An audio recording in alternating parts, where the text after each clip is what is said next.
Okay, we have the Nissei SWR wattmeter. This is my latest wattmeter. So, opening it. So this model is RX503. They have different models from RX27 to RX503. So what the differ is the maximum power and also the range. So mine will be coming in RX503. It's RX503. You can go up to 1.8 to 525 megahertz. The power is limited to 200 watts.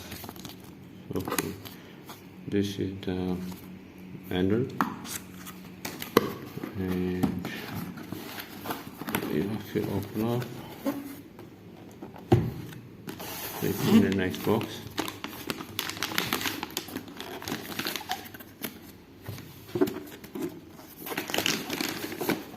Okay, and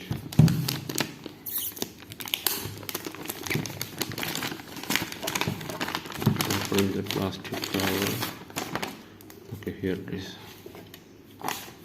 So here it is. You see RX503 SWR wattmeter. There's the selection switch for the power. For the different power ratings, you can see there is a point starting from 0.1 to 2. Can be multiplied using the multiplier dial. Your average and peak. Okay, VHF, UHF, and HF. And on the back side, you can see there's a DC 13.8 volt wire for the lamp. There's a LED lamp on the front side, and you have the HF, VHF, and the UHF connectors. Okay, that's all. It's a very simple SWR meter.